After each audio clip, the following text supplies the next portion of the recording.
জয় মা ষষ্ঠী দেবীর জয়। নমস্কার প্রিয় শ্রোতা বন্ধুরা, সনাতন ধর্মচর্চা চ্যানেলে আপনাদের সকলকে স্বাগত। সন্তানের দীর্ঘায়ু ও মঙ্গল কামনায় প্রত্যেক মায়েরা অবশ্যই পালন করুন অশোক ষষ্ঠী।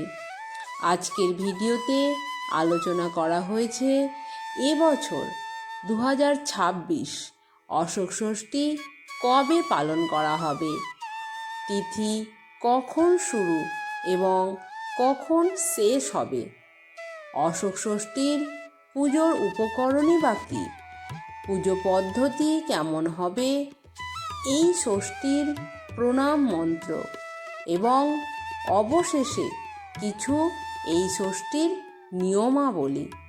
তো চলুন বন্ধুরা, আমরা শুরু করি।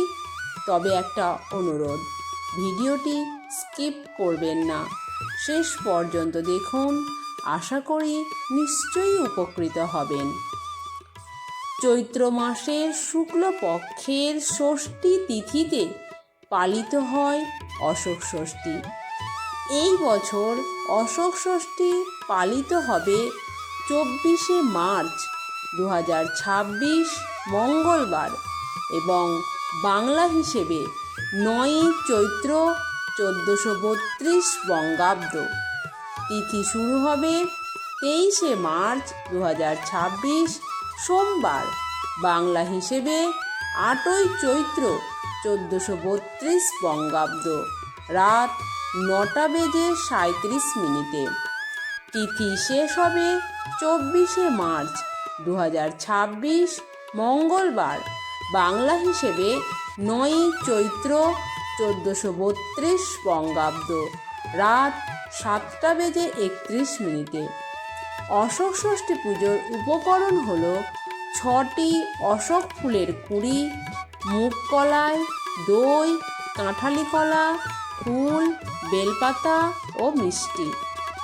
এই পুজোর কিছু পদ্ধতি রয়েছে, তা হলো সকালে স্নান সেরে শুদ্ধ বস্ত্র পরিধান করে মা ষষ্ঠী দেবী অথবা মা দুর্গার সামনে বসে ফুল মালা দিয়ে মাকে সাজিয়ে ধূপ দ্বীপ জ্বালিয়ে ভোগ নিবেদন করতে হবে।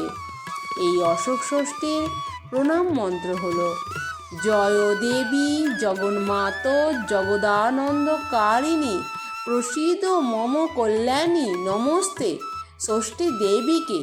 এই মন্ত্র 3 বার উচ্চারণ করতে হবে। অবশেষে বলা যায়, পুজো শেষে দেবীর ব্রতকথা পাঠ করবেন। প্রসাদ হিসেবে অশোক ফুলের কুঁড়ি, মুগ কলাই, দই ও কাঁঠালি কলা সহযোগে মেখে না চিবিয়ে গিলে খেতে হবে, অর্থাৎ প্রসাদ যেন দাঁত স্পর্শ না করে। প্রসাদ গ্রহণের পর ফল, মিষ্টি, লুচি, পরোটা, সবজি খেতে পারেন, কিন্তু এই দিন কোনো অন্ন গ্রহণ করা বিশেষভাবে নিষিদ্ধ।